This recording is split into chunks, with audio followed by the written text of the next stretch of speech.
안녕하세요. 기독교 상담학과 오유정입니다. 제가 선정한 상담 실무 경진대회 주제는 스마트폰 중독 가족 상담 프로그램입니다.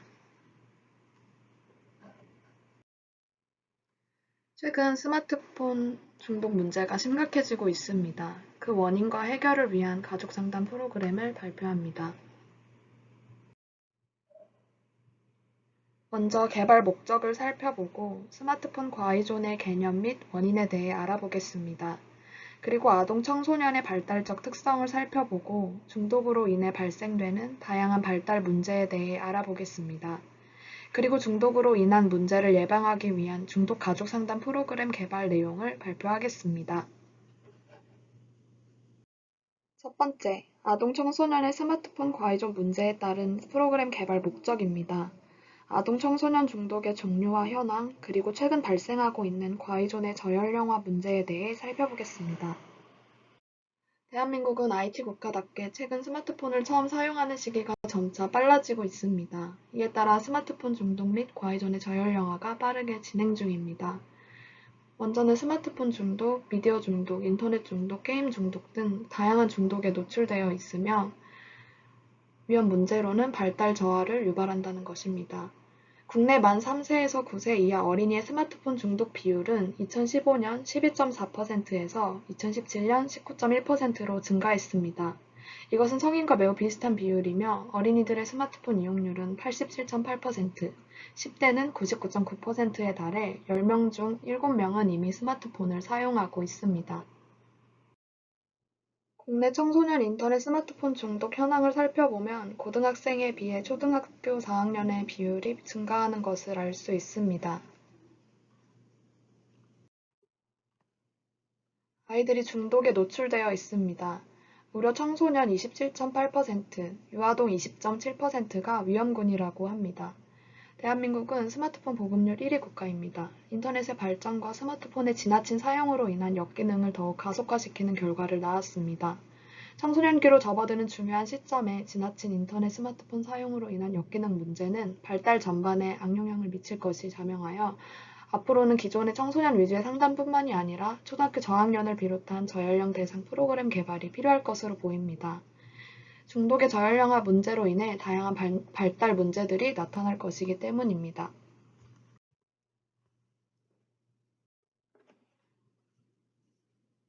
스마트폰 과의존의 개념 및 원인입니다. 인터넷 스마트폰 중독 개념 정의입니다. 96년 골드버그는 DSM-5의 물질 중독을 근거로 병리적이고 강박적인 인터넷 사용을 인터넷 중독 장애라는 용어로 처음 시작합니다. 같은 해 영은 병리적 도박을 근거로 병리적 인터넷 이용이라는 판단 기준을 제시하였습니다. 주된 행동 특성인 내성, 금단 증상, 조절력 상실, 그리고 강박적인 집착 등을 나타낸다고 하였습니다. 2013년 DSM-5는 인터넷 게임 이용 장애를 추가 연구가 필요한 진단적 상태로 분류하여 연구자들 간의 개념적 정의에 대한 합의가 아직 이루어지지 않고 있습니다. 그러나 2019년 WHO 게임 중독 문제를 게임 이용 장애로 명명하였고, 게임으로 인해 일상생활에서 장애를 겪는 경우라면 질병에 걸린 것으로 보는 것으로 논의되어졌습니다. 중독의 주된 원인으로 크게 개인 심리적 요인과 사회 환경적 요인으로 구분지을 수 있습니다. 개인 심리적 요인으로는 낮은 자아존중감과 우울, 대인관계 능력 부족, 스트레스 대처 능력 부족, 문제의식의 부재 등이 있습니다. 사회 환경적 요인으로는 건전한 놀이 문화의 부재, 부모의 양육 방식, 핵가족 및 가정 해체, 접근의 용이성 등이 있습니다. 또 다른 중독 원인으로는 우울 성향이 있습니다. 우울 성향이 높은 사람들은 부정적 정서에 탈피하기 위해 다양한 욕구 충족이 가능한 스마트폰 과의전성을 보일 가능성이 높다고 보고된 바 있습니다. 실제로 현실의 세계에서 외로움이나 좌절감, 우울의 감정을 느끼고 있는 학생들은 익명성을 기반으로 한 스마트폰 등의 인터넷 매체에 의지하여 사회적 지지를 충족하고 대리 만족을 얻고자 할 가능성이 크다고 합니다. 한 연구 결과에 따르면 스마트폰 및 인터넷을 과다하게 사용하는 집단이 그렇지 않은 집단에 비해 우울 성향이 더 높은 것으로 나타났으며 특히 우울이 스마트폰과 인터넷 중독을 높일 뿐만 아니라 불안 및 대인관계 문제 증가, 가족 갈등, 오프라인 관계 부족 등의 다양한 부정적인 결과를 일으킨다고 보았습니다. 아동 청소년의 발달적 특성에 대해 알아보겠습니다. 먼저는 인지적 발달입니다. 또래 및 교사 등 가족 이외에 타인과의 상호작용, 경험 증가, 관계를 통한 성취감 및 만족감 등이 정서와 인지, 대인관계 등 다양한 발달 영역에 영향을 미칩니다. 심리사회적 발달로는 아동은 또래와의 상호작용을 통해 사회적 기술을 발달시키며 아동기에 형성된 건강한 또래와의 애착은 이후에 청소년기 및 성인기의 사회생활까지 이어지는 주요한 발달 과업입니다. 학령기에 접어들면서 아동은 자기통제력이 발달하기 시작하는데 자기통제력은 욕구 및 충동 조절, 그리고 환경에 대한 통제로 나타납니다. 스마트폰 중독으로 타인과의 소통 및 상호작용 경험이 결여될 경우 사회적 발달이 저해될 수 있습니다. 중독으로 인한 다양한 발달 문제에 대해 살펴보겠습니다. 아동 청소년의 특성과 스마트폰 과의존과의 관계를 살펴보면 슐러는 아동의 스마트폰 몰입 이유에 대해 그들이 가상 공간을 통해 자아 정체성을 실현하고 탐색하면서 불안감을 해소할 수 있기 때문이라고 주장하였습니다. 이와 같이 정신적으로 미성숙한 아동일수록 회유와 과의존에 쉽게 노출되고 이로 인해 학교 및 사회 적응 문제, 심리 정서적 문제 등 다양한 문제를 동반하게 되므로 과의존에 대한 위험성을 인식시키기 위한 노력이 필요합니다. 먼저 인터넷 사용으로 인한 부작용은 사회적 활동과 수면 시간 감소, 심리적 웰빙 감소 등이 있고 인격 발달과 사회성 발달 저하를 일으킵니다. 가족 간의 대화와 상호작용을 감소시키고 대화를 통한 학습이 제한되기 때문입니다. 가족 간 유대감뿐만 아니라 친밀한 관계 형성을 저해시킵니다. 또한 중독의 위험이 높은 콘텐츠에 노출됩니다. 자극적이고 선정적이고 폭력적이고 적대적인 콘텐츠에 노출될 가능성이 높으며 교육용 미디어를 더 활용할 때 외부 사이트의 유해 콘텐츠의 피해자가 될 가능성이 높다고 합니다. 중독으로 인한 발달 문제는 청소년기 중요한 발달 과업 중 하나인 사회성의 형성과 발달을 위한 청소년들의 직간접적인 대인 상호작용의 기회를 감소시킬 수 있다는 점에서 청소년의 사회성 발달에 부정적인 영향력을 미칠 가능성이 큽니다.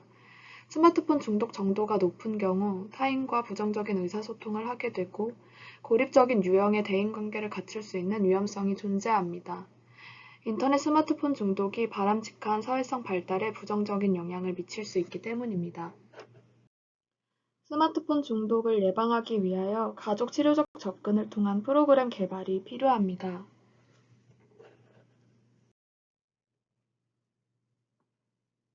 사티어에 의하면 초기 경험이 자아 존중감에 매우 중요한 영향을 미치기 때문에 가족 간의 정서적 결속력이 중독을 막을 수 있을 것으로 보입니다.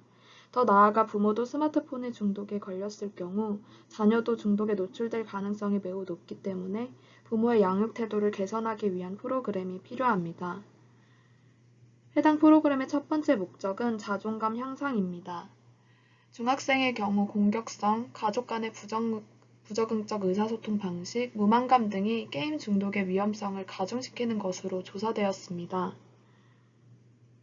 가족 간 부적응적 의사소통 방식을 개선시켜 자존감을 향상시킬 필요성이 있습니다. 두 번째로 엮이는 가족 구조의 변화입니다. 가족 간의 역동의 긍정적 변화를 유도하여 아동 청소년의 스마트폰 중독 문제를 해결합니다. 세 번째로 의사소통 능력 향상입니다. 가족 간의 의사소통 능력을 향상시켜 의사소통의 즐거움을 경험케 하여 스마트폰 사용 시간을 줄일 수 있을 것으로 보입니다. 1단계 자존감 향상을 위한 구체적인 방법으로는 경험적 가족 치료 기법을 사용합니다. 첫 번째로 표현예술 치료 기법을 통해 자신의 열망을 담은 그림을 그려 욕구를 발견하게 합니다.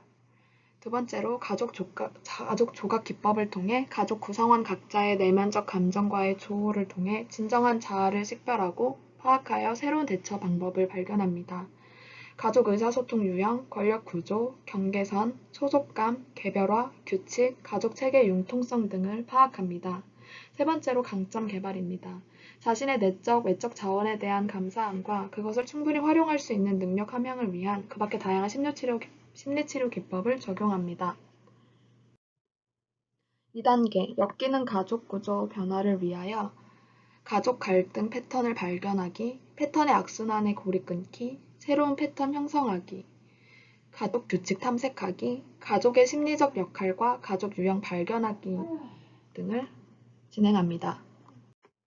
세 번째, 의사소통 능력 향상입니다. 비폭력 대화 모델을 기반하여 느낌과 열망에 집중하고 자기를 표현하게 하고 자신과 타인을 공감하고 문제 해결을 위해 대화하기 등을 적용시킵니다. 중독 가족 상담 프로그램의 세부 내용입니다. 첫 회기는 어느 때보다 중요한 시기입니다. 그러므로 이 회기 때 참여자들의 프로그램에 대해 기대감을 증대시키고 적극적으로 참여하도록 하기 위해 자신들의 현실에 대한 강한 직면과 치료 효과가 필요할 것으로 보입니다. 이를 위해서 첫 회기에는 가족이 현재 가지고 있는 가족 갈등을 가족치료 기법을 통해 경험하도록 구성하였습니다. 참여자들은 자신들의 갈등 관계를 발견함으로 심리 내적인 변화를 경험할 것으로 기대하며 참여자들 중 한 가족을 초청하여 가족 치료를 시도합니다. 두 번째 회기는 첫 번째 회기의 연장선상에서 진행됩니다. 첫 회기 때 경험한 가족의 갈등 패턴이 계속 진행되었을 경우 형성하는 가족의 심리적 유형과 가족의 10가지 형태를 살펴보게 합니다. 이때 자신들의 심리적 유형에 직면하고 자신들의 가족 유형을 발견함으로써 심리적 직면과 가족 체계를 이해하게 됩니다. 이 과정에서도 심리적으로 역동을 일으키는 개인이나 가족을 초청하여 치료 작업까지 진행합니다. 세 번째 회기는 가족의 의사소통 능력 향상을 목적으로 진행됩니다. 참여자들은 현재 자신들이 사용하고 있는 가족 규칙과 폭력적인 언어를 발견하고 그 언어의 영향을 경험하게 합니다. 그리고 가족의 유일성, 차이성, 유사성을 인정하는 새로운 의사소통 기술을 습득합니다. 이를 위해서 참여자는 열망 목록을 통해서 자신들의 열망을 체크하고 그 열망을 표현하고 그리고 기적 질문을 통해서 또 다른 열망을 확인할 수 있게 합니다. 상대방의 열망을 공감하는 비폭력 언어를 배움으로써 가족 간에 소통되는 것을 경험하도록 합니다. 네 번째 회기에서는 표현예술 치료 기법인 가족화 그리기를 통해 각 개인과 가족의 심리를 표현하고 치료합니다. 그리고 그것을 가족들에게 설명함으로써 가족들이 각자 내면에 가지고 있는 것들을 확인하게 하고 더 나아가서 이 작업을 통해 가족 개개인이 경험했던 고통과 상처를 표현함으로써 내적인 상처의 치료와 자존감의 회복을 경험하도록 합니다. 다섯 번째 회기는 가족과 개인이 경험하고 있는 인터넷 스마트폰 중독과 자신의 갈등 사이클을 확인함으로써 그 사이클로부터 벗어나는 목표로 진행됩니다. 이를 위해 각 가족과 개인은 자신들의 중독 및 갈등 사이클을 기록하고 나눔으로써 자신들의 행동 패턴을 확인할 수 있습니다. 또한 역할극을 통하여 그 사이클에서 벗어나기 위한 치료 작업으로 진행됩니다. 여섯 번째 회기에서는 각 가족의 분화와 재구성을 통해 새로운 가족의 모습을 발견하게 하고 경험함으로써 치료와 강화를 시키고 문제 해결을 위한 가족회의 기법을 배웁니다. 더불어 문제 해결을 위한 가족회의 기법을 배우고 연습할 때 이를 위해 먼저 참여자들은 자신들의 현재 관계하고 있는 가족관계 속에서 부모 자녀 간에 밀착된 패턴을 확인하고 그 패턴으로부터 분리함으로 분화되는 경험을 시도합니다. 또한 효과적인 문제 해결을 위해 가족회의를 배우고 각 가족이 가이드의 도움을 얻으면서 가족회의를 직접 실습하고 문제점을 수정하는 시간을 갖습니다. 치료자의 역할로는 자신을 내외적으로 준비하고 내담자의 라포 형성을 하고 희망과 소망을 갖게 하고 현재 문제를 잘 듣고 해결 중심적 관점으로 변형시키며 상담의 전 과정에서 사정하고 치료자의 역할을 명확히 하고 내담자의 장점과 자원을 알아보고 정리와 희망 주기 및 종결을 통해서 과제를 주며 다음 약속을 정합니다. 발표를 마치겠습니다. 감사합니다.